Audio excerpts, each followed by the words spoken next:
My name is Frances Townsend, and I'm 22 years old.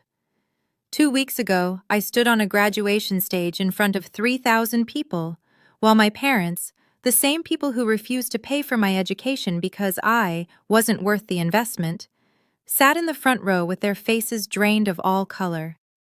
They came to watch my twin sister graduate. They had no idea I was even there. They certainly didn't know I'd be the one giving the keynote speech. But this story doesn't begin at graduation. It begins 4 years earlier, in my parents' living room, when my father looked me straight in the eyes and said something I will never forget. Before I continue, please take a moment to like and subscribe, but only if you truly enjoy this story. And let me know in the comments, where are you watching from, and what time is it there? Now let me take you back to that summer evening in 2021. The acceptance letters arrived on the same Tuesday afternoon in April. Victoria got into Whitmore University, a prestigious private school with a price tag of $65,000 a year. I got into Eastbrook State, a solid public university. $25,000 annually, still expensive but manageable. That evening, Dad called a family meeting in the living room. "We need to discuss finances," he said, settling into his leather armchair like a CEO addressing shareholders. Mom sat on the couch, hands folded. Victoria stood by the window, already glowing with anticipation. I sat across from Dad, still clutching my acceptance letter. "Victoria," Dad began, "we'll cover your full tuition at Whitmore. Room, board, everything." Victoria squealed. Mom smiled. Then Dad turned to me. "Frances, we've decided not to fund your education." The words didn't register at first. "I'm sorry?" "Victoria has leadership potential. She networks well. She'll marry well, build connections. It's an investment that makes sense." He paused, and what came next felt like a knife sliding between my ribs. "You're smart, Frances, but you're not special. There's no return on investment with you." I looked at Mom. She wouldn't meet my eyes. I looked at Victoria. She was already texting someone, probably sharing the good news about Whitmore. So I just figure it out myself? Dad shrugged. "You're resourceful. You'll manage."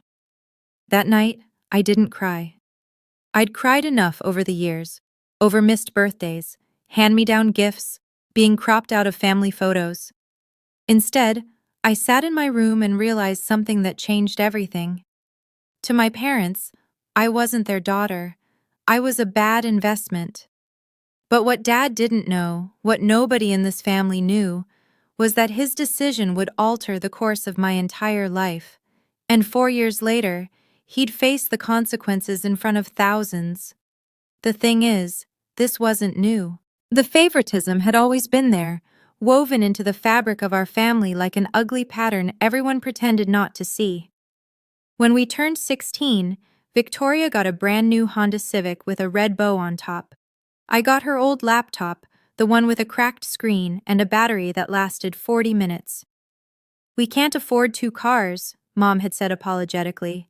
But they could afford Victoria's ski trips, her designer prom dress, her summer abroad in Spain. Family vacations were the worst. Victoria always got her own hotel room. I slept on pull-out couches, in hallways, once even in a closet that the resort called a cozy nook. In every family photo, Victoria stood center frame, glowing. I was always at the edge, sometimes partially cut off like an afterthought. When I finally asked Mom about it, I was 17, desperate for answers. She just sighed. "Sweetheart, you're imagining things. We love you both the same." But actions don't lie. A few months before the college decision, I found Mom's phone unlocked on the kitchen counter. A text thread with Aunt Linda was open. I shouldn't have read it, but I did. "Poor Frances," Mom had written. "But Harold's right. She doesn't stand out. We have to be practical." I put the phone down and walked away. That night, I made a decision I told no one about. Not because I wanted revenge, because I wanted to prove something to myself. I opened my laptop, the cracked one with the dying battery, and typed into the search bar, "Full scholarships for independent students." The results loaded slowly, But what I found would change everything. I did the math at 2 a.m., sitting on my bedroom floor with a notebook and a calculator. Eastbrook State, $25,000 per year. 4 years, $100,000. Parents' contribution, $0. My savings from summer jobs, $2,300. The gap was staggering. If I couldn't close it, I had 3 options. Drop out before I even started. Take on 6 figures of student debt that would follow me for decades, or go part-time, stretching a 4-year degree into 7 or 8 while working full-time. Every path led to the same place, becoming exactly what my father said I was. The failure, the bad investment, the twin who didn't make it. I could already hear the family conversations at Thanksgiving. Victoria's doing so well at Whitmore. Frances? Oh, she's still figuring things out. But this wasn't just about proving them wrong. It was about proving myself right. I scrolled through scholarship databases until my eyes burned. Most required recommendations, essays, proof of financial need. Some were scams. Others had deadlines that had already passed. Then I found something. Eastbrook had a merit scholarship program for first-generation and independent students. Full tuition coverage, plus a living stipend. The catch? Only 5 students per year were selected. The competition was brutal. I saved the link. Then I kept scrolling. And that's when I first saw the name that would eventually change my life. The Whitfield Scholarship. Full ride, $10,000 annually for living expenses. Awarded to only 20 students nationwide. I laughed out loud. 20 students in the entire country. What chance did I have? But I bookmarked it anyway. I had 2 choices: accept the life my parents designed for me or design my own. I chose the second. But to do that, I needed a plan. And I needed it immediately. I filled an entire notebook that summer. Every page was a calculation. Every margin was covered in plans. Job number 1, barista at the Morning Grind, a campus cafe. Shift, 5 to 8 a.m. Estimated monthly income, $800. Job number 2, cleaning crew for the residence halls. Weekends only, $400 a month. Job number 3, teaching assistant for the economics department if I could land it, another $300. Total, $1,500 per month, roughly $18,000 a year. Still $7,000 short of tuition. That gap would have to come from scholarships, merit-based ones. The kind you earn, not the kind you're handed. I found the cheapest housing option within walking distance of campus, a tiny room in a house shared with 4 other students. $300 a month, utilities included. No parking, no AC, no privacy. It would have to do. My schedule crystallized into something brutal but precise. 5 a.m. Work at the cafe. 9 a.m. to 5 p.m. Classes. 6 p.m. to 10 p.m. Study, work, or TA duties. Sleep. 11 p.m. to 4 a.m. 4 to 5 hours a night. For 4 years. The week before I left for college, Victoria posted photos from her Cancun trip with friends. Sunset beaches, margaritas, laughter. I was packing my thrift store comforter into a second-hand suitcase. Our lives were already diverging, and we hadn't even started yet. But here's what kept me going. Every night before sleep, I'd whisper the same thing to myself. This is the price of freedom. Freedom from their expectations. Freedom from their judgment. Freedom from needing their approval. I didn't know then how right I'd be, and I didn't know that somewhere on the Eastbrook campus there was a professor who would see something in me that my own parents never could. Freshman year Thanksgiving. I sat alone in my tiny rented room, phone pressed to my ear, listening to the sounds of home. Laughter in the background, the clink of dishes, the warm chaos of a family gathering I wasn't part of. Hello, Frances? Mom's voice was distant, distracted. Hi, Mom. Happy Thanksgiving. Oh, yes, happy Thanksgiving, honey. How are you? I'm okay. Is Dad there? Can I talk to him? A pause. Then I heard his voice in the background, muffled but clear.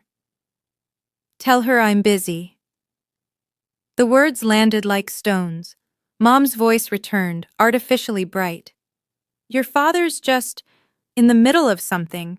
Victoria was telling the funniest story. It's fine, Mom. Are you eating enough? Do you need anything? I looked around my room. At the instant ramen on my desk. At the second-hand blanket. At the textbook I'd borrowed from the library because I couldn't afford to buy it. No, Mom, I don't need anything. Okay, well, we love you. Love you too. I hung up. Then I opened Facebook. The first thing in my feed was a photo Victoria had just posted. Mom, Dad, and Victoria at the dining table, candles lit, turkey gleaming. The caption? Thankful for my amazing family. My amazing family. I zoomed in on the photo. 3 place settings, 3 chairs, not 4. They hadn't even set a place for me. I sat there for a long time, staring at that image. Something shifted inside me that night. The ache I'd carried for years, the longing for their approval, their attention, their love. It didn't disappear, but it changed. It hollowed out. And where the pain used to be, there was only quiet emptiness. Strangely, that emptiness gave me something the pain never had. Clarity. Second semester freshman year, Microeconomics 101. Dr. Margaret Smith was legendary at Eastbrook. 30 years of teaching, published in every major journal, terrifying reputation. Students whispered that she hadn't given an A in 5 years. I sat in the 3rd row, took meticulous notes, and turned in my first essay expecting a B- at best. The paper came back with 2 letters at the top, A+. Beneath the grade was a note in red ink. See me after class. My heart dropped. What did I do wrong? After the lecture, I approached her desk. Dr. Smith was already packing her bag, silver hair pulled back in a severe bun, reading glasses perched on her nose. Frances Townsend? Yes, ma'am. Sit down. I sat. She looked at me over her glasses. This essay is one of the best pieces of undergraduate writing I've seen in 20 years. Where did you study before this? Nowhere special. Public high school. Nothing advanced. And your family? Academics? I hesitated. My family doesn't support my education, financially or otherwise. The words came out before I could stop them. Dr. Smith set down her pen. Tell me more. So I did. For the first time, I told someone the whole story. The favoritism, the rejection, the 3 jobs, the 4 hours of sleep. All of it. When I finished, she was quiet for a long moment. Then she said something that changed my trajectory forever. Have you heard of the Whitfield Scholarship? I nodded slowly. I've seen it, but it's impossible. 20 students nationwide, she said. Full ride, living stipend, and the recipients at partner schools give the commencement address at graduation. She leaned forward. Frances, you have potential. Extraordinary potential. But potential means nothing if no one sees it. Let me help you be seen. The next 2 years blurred into a relentless rhythm. Wake at 4 a.m., coffee shop by 5, classes by 9, library until midnight, sleep, repeat. I missed every party, every football game, every late-night pizza run. While other students built memories, I built a GPA, 4.0, 6 semesters straight. There were moments I almost broke. Once I fainted during a shift at the cafe. Exhaustion, the doctor said. Dehydration. I was back at work the next day. Another time I sat in my car. Rebecca's car, actually. She'd lent it to me for a job interview, and cried for 20 minutes. Not because anything specific had happened, just because everything had happened, all at once, for years. But I kept going. Junior year, Dr. Smith called me into her office. I'm nominating you for the Whitfield. I stared at her. You're serious? 10 essays, 3 rounds of interviews. It'll be the hardest thing you've ever done. She paused. But you've already survived harder. The application consumed 3 months of my life. Essays about resilience, leadership, vision, phone interviews with panels of professors, background checks, reference letters. Somewhere in the middle of it, Victoria texted me, first time in months. Mom says you don't come home for Christmas anymore? That's kinda sad, TBH. I read the message. Then I put my phone face down and went back to my essay. The truth? I couldn't afford a plane ticket, but even if I could, I wasn't sure I wanted to go. That Christmas, I sat alone in my rented room with a cup of instant noodles and a tiny paper Christmas tree Rebecca had made me. No family, no presents, no drama. It was somehow the most peaceful holiday I'd ever had. The email arrived at 6:47 a.m. on a Tuesday in September senior year. Subject: Whitfield Foundation. Final round notification. My hands were shaking so badly I could barely scroll. Dear Ms. Townsend, congratulations. Out of 200 applicants, you have been selected as one of 50 finalists for the Whitfield Scholarship. The final round will consist of an in-person interview at our New York headquarters. 50 finalists, 20 winners. I had a 40% chance, if all things were equal. But things were never equal. The interview was scheduled for a Friday, in New York, 800 miles away. I checked my bank account, $847. A last-minute flight would cost $400 minimum, a hotel would eat the rest, and I had rent due in 2 weeks. I was about to close the laptop when Rebecca knocked on my door. Frankie, you look like you saw a ghost. I showed her the email. She screamed. Literally screamed. You're going, she said. End of discussion. Beck, I can't afford... Bus ticket, $53, leaves Thursday night, arrives Friday morning. I'll lend you the money. I can't ask you to... You're not asking. I'm telling. She grabbed my shoulders. Frankie, this is your shot. You don't get another one. So I took the bus. 8 hours overnight, arriving in Manhattan at 5 a.m. with a stiff neck and a borrowed blazer from the thrift store. The interview waiting room was full of polished candidates. Designer bags. Parents hovering nearby. Easy confidence. I looked down at my second-hand outfit. My scuffed shoes. I don't belong here, I thought. Then I remembered Dr. Smith's words. You don't need to belong.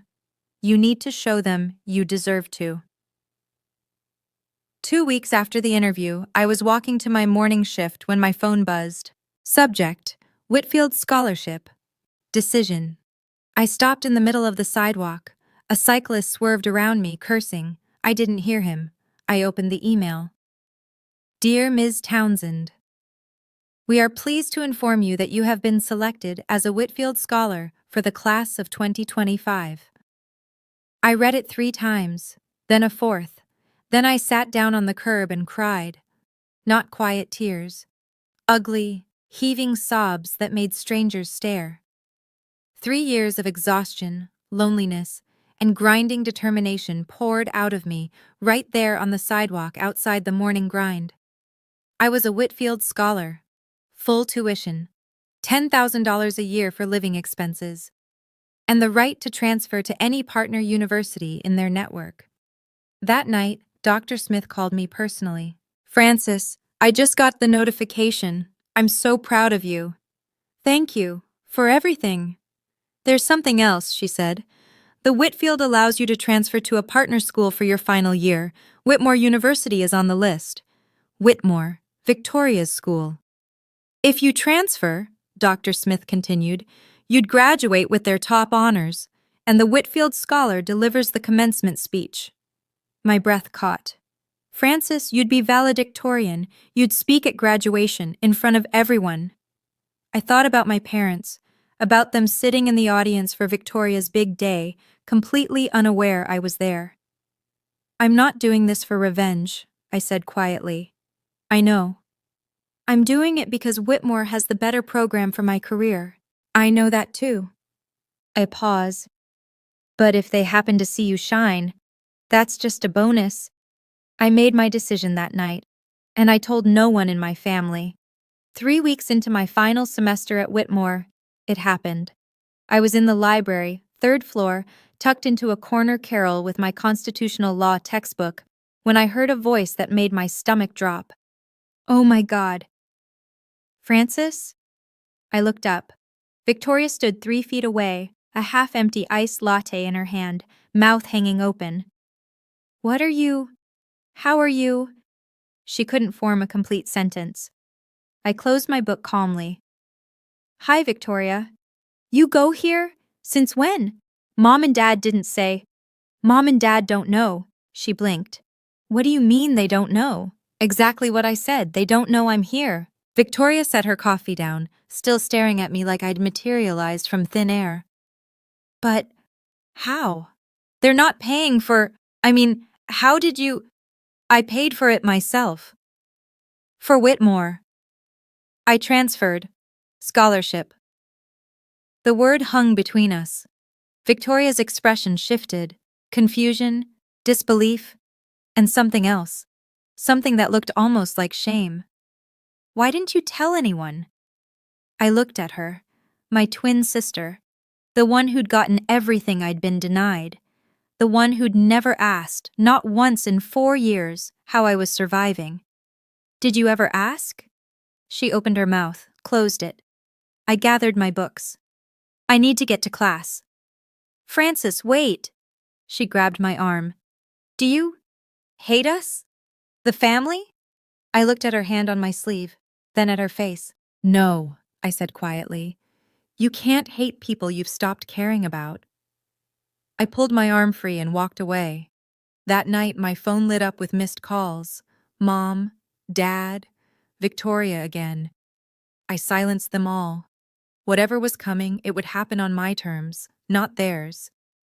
Victoria called them immediately. I know because she told me later when everything was over. She's here, Victoria had said, barely through the door of her apartment. Francis is at Whitmore. She's been here since September. According to Victoria, the silence on the other end lasted a full 10 seconds. Then Dad's voice. That's impossible. She doesn't have the money. She said scholarship. What scholarship? She's not scholarship material. Dad, I saw her in the library. I'll handle this. Dad called me the next morning. First time he'd dialed my number in 3 years. Francis, we need to talk. About what? Victoria says you're at Whitmore. You transferred without telling us? I didn't think you'd care. A pause. Of course I care. You're my daughter. Am I? The words came out flat, not bitter, just factual. You told me I wasn't worth the investment. Remember that? Silence. Francis, That was 4 years ago, in the living room. You said I wasn't special, that there was no return on investment with me. I don't remember saying.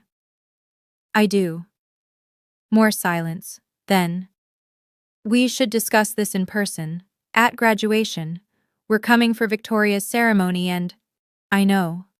You know? I'll see you there, Dad. I hung up. He didn't call back. That night, I sat in my small apartment, the one I'd paid for myself with money I'd earned, and thought about that conversation. He didn't remember, or he chose not to remember. Either way, he'd never actually seen me. Not really, but in 3 months he would. And when that moment came, it wouldn't be because I forced him to look. It would be because he couldn't look away. The weeks before graduation became a strange kind of quiet. I knew they were coming. Mom, Dad, Victoria, the whole perfect family unit, descending on campus to celebrate Victoria's big achievement. They'd booked a hotel, planned a dinner, ordered flowers. For her. They still didn't know the full picture. Victoria had told them I was at Whitmore, but she didn't know about the Whitfield. She didn't know about the Valedictorian honor. She didn't know I'd been asked to deliver the commencement address. Dr. Smith called to check in. She'd made the trip to watch. Do you want me to notify your family about the speech? No. Francis, I want them to hear it when everyone else does. She was quiet for a moment. This isn't about making them feel bad? No, I said honestly. It's about telling my truth. If they happen to be in the audience, that's their business. Rebecca drove up for the ceremony. She helped me pick out a dress. The first new piece of clothing I'd bought in 2 years that wasn't from a thrift store. Navy blue, simple, elegant. You look like a CEO, she said. I feel like I'm going to throw up. Same thing, probably. The night before graduation, I couldn't sleep. Not from nerves, not exactly. I kept wondering, what would I feel when I saw them? Would the old pain come rushing back? Would I want them to hurt the way I'd hurt? I stared at the ceiling until 3 a.m. searching for answers. What I found surprised me. I didn't want revenge. I didn't want them to suffer. I just wanted to be free. And tomorrow, one way or another, I would be. Hey, I want to pause here for a second. If you've ever been underestimated by your own family, if you know what it feels like to work twice as hard for half the recognition, type same in the comments. I want to know how many of us have been through this. And if you're enjoying the story so far, hit that like button. It really helps. Now, back to graduation morning. May 17th. Bright sun. Perfect blue sky. The kind of weather that felt almost ironic. Whitmore's Stadium seated 3,000. By 9 a.m., it was nearly full, families pouring through the gates, flowers and balloons everywhere, the hum of excited conversation filling the air. I arrived early, slipping in through the faculty entrance. My regalia was different from the other graduates. Standard black gown, yes, but across my shoulders lay the gold sash of Valedictorian. Pinned to my chest was the Whitfield Scholar Medallion, its bronze surface catching the morning light. I took my seat in the VIP section at the front of the stage area, reserved for honors students, for speakers. 20 feet away, in the general graduate section, Victoria was taking selfies with her friends. She hadn't seen me yet. And in the front row of the audience, dead center, best seats in the house, sat my parents. Dad wore his navy suit, the one he saved for important occasions. Mom had on a cream-colored dress, a massive bouquet of roses in her lap. Between them sat an empty chair, probably reserved for coats and purses. Not for me. Never for me. Dad was fiddling with his camera, adjusting settings, preparing to capture Victoria's moment. Mom was smiling, waving at someone across the aisle. They looked so happy, so proud. They had no idea. The university president approached the podium. The crowd hushed. Ladies and gentlemen, welcome to Whitmore University's class of 2025 commencement ceremony. Applause. Cheers. I sat perfectly still, hands folded in my lap. In a few minutes, they would call my name, and everything would change. I looked once more at my parents, at their expectant faces, their cameras ready for Victoria's shining moment. Soon, I thought. Soon, you'll finally see me. The ceremony proceeded in waves. Welcome address, acknowledgements, honorary degrees, the usual pageantry that stretches time like taffy. Then the university president returned to the podium. And now, it is my great honor to introduce this year's valedictorian and Whitfield scholar. I felt my heart rate spike. A student who has demonstrated extraordinary resilience, academic excellence, and strength of character. In the audience, my mother leaned over to whisper something to my father. He nodded, adjusting his camera lens, pointed at Victoria. Please join me in welcoming Frances Townsend. For one suspended moment, nothing happened. Then I stood. 3,000 pairs of eyes turned toward me.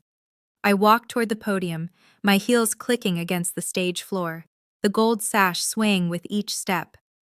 The Whitfield medallion gleamed against my chest. And in the front row, I watched my parents' faces transform. Dad's hand froze on his camera.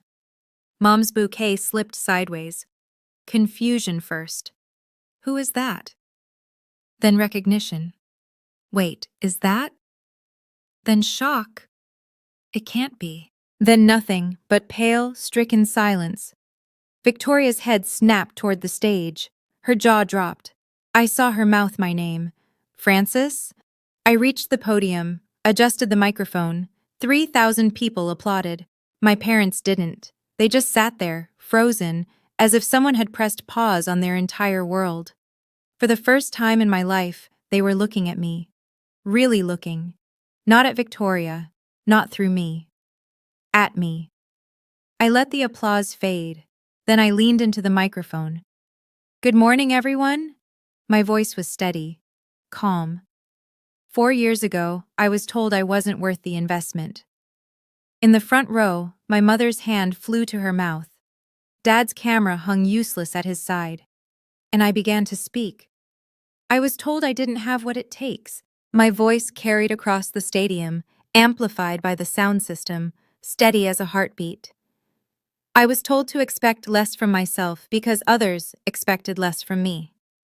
3,000 people sat in perfect silence. So I learned to expect more. I spoke about the 3 jobs, the 4 hours of sleep, the instant ramen dinners, and the second-hand textbooks.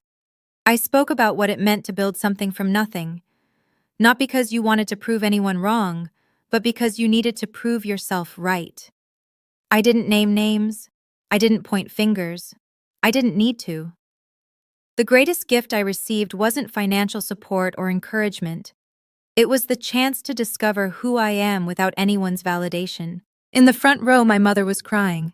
Not the proud, joyful tears of a graduation ceremony, something raw, something that looked like grief. My father sat motionless, staring at the podium like he was seeing a stranger.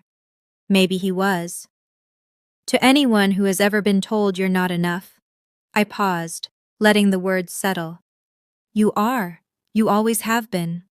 I looked out at the sea of faces, at the other graduates who'd struggled, at the parents who'd sacrificed, at the friends who'd believed, and yes, at my own family, sitting in the front row like statues. I am not here because someone believed in me. I am here because I learned to believe in myself. The applause that followed was thunderous. People rose to their feet. Standing ovation. 3,000 people cheering for a girl they'd never met. I stepped back from the podium, and as I descended the stage, I saw James Whitfield III waiting at the bottom. But he wasn't the only one. The reception area buzzed with champagne and congratulations. I was shaking hands with the dean when I saw them approaching. My parents, moving through the crowd like they were wading through water. Dad reached me first. Francis, his voice was hoarse. Why didn't you tell us? I accepted a glass of sparkling water from a passing server, took a sip. Did you ever ask? He opened his mouth, closed it. Mom arrived beside him, mascara streaked down her cheeks. Baby, I'm so sorry, we didn't know. So sorry. You knew. I kept my voice even. You chose not to see. That's not fair, Dad started. Fair? The word came out calm, not sharp. You told me I wasn't worth investing in. You paid $250,000 for Victoria's education and told me to figure it out myself. That's what happened. Mom reached for me. I stepped back. Francis, please. I'm not angry, I said. And I meant it.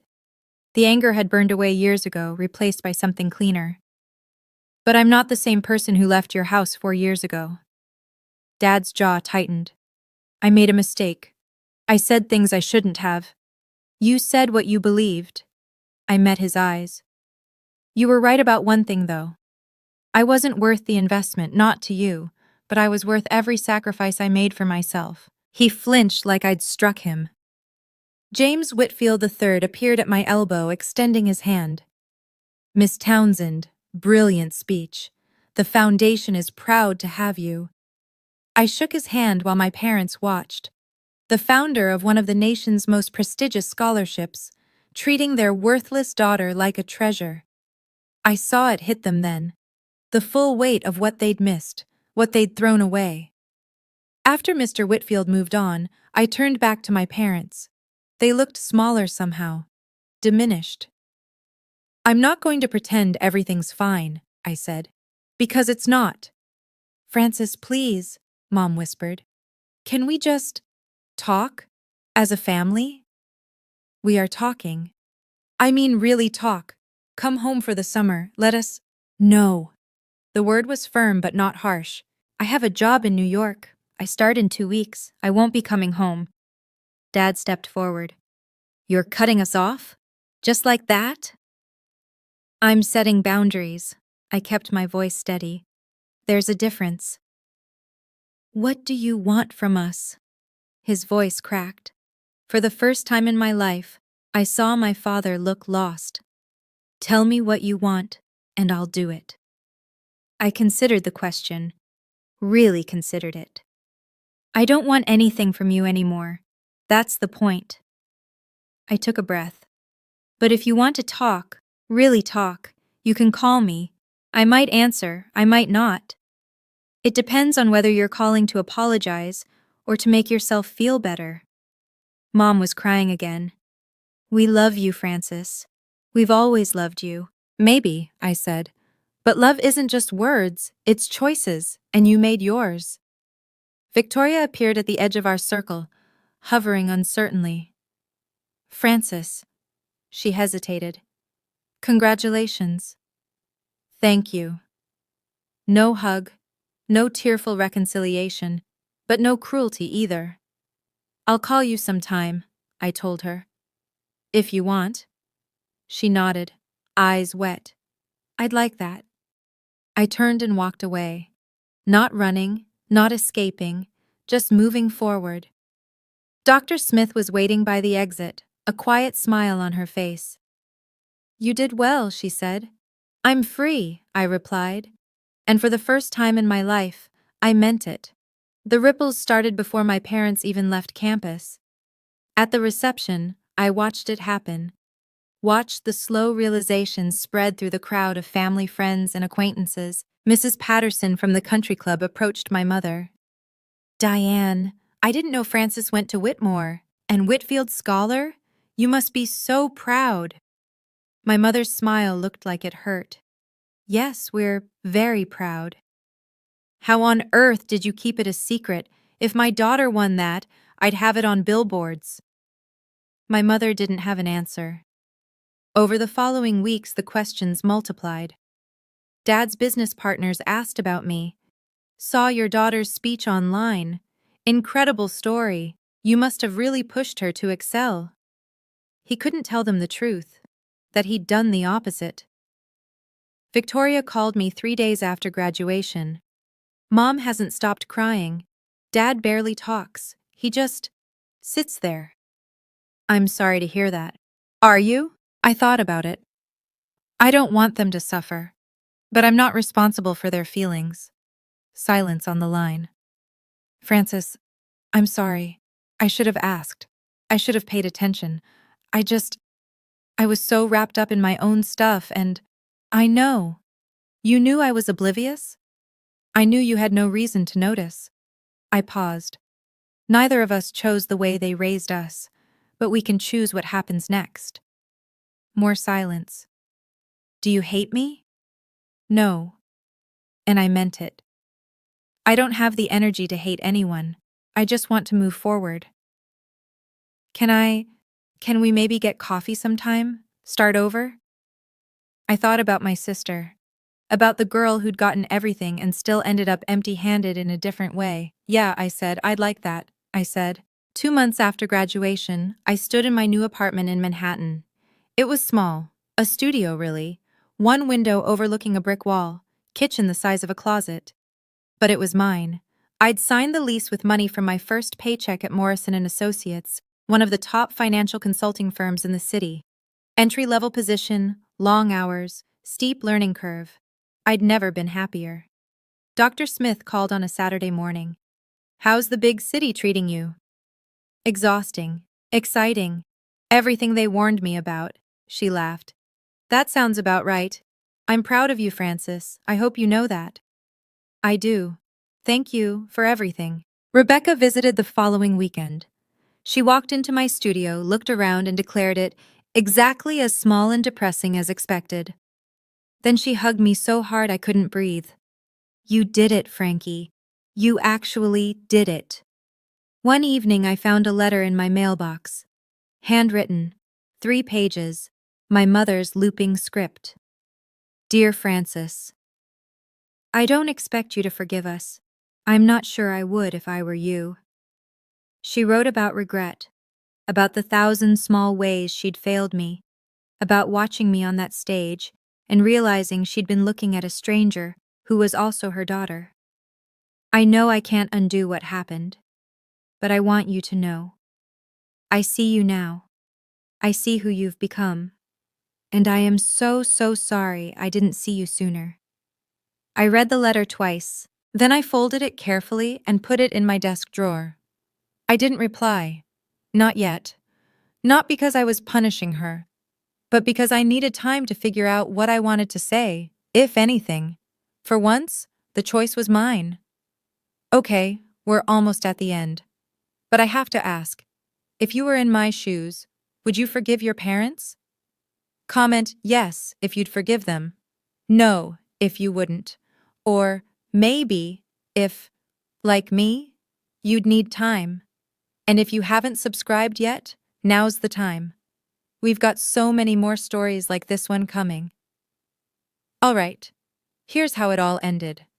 I used to think love was something you earned, that if I was smart enough, good enough, successful enough, my parents would finally see me, that their approval was a prize at the end of some invisible race. 4 years of struggle taught me something different.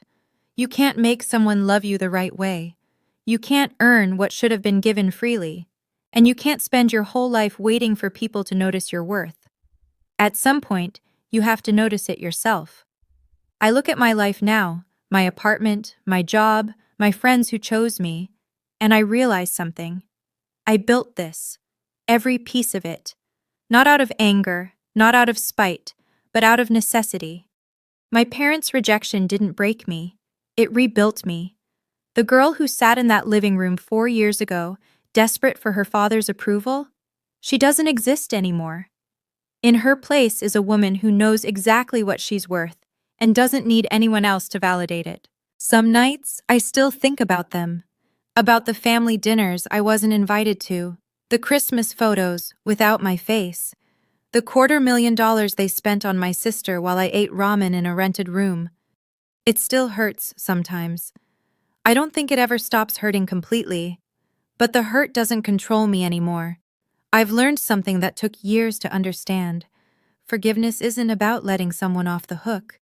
It's about releasing your own grip on the pain. I'm not there yet, not fully, but I'm working on it.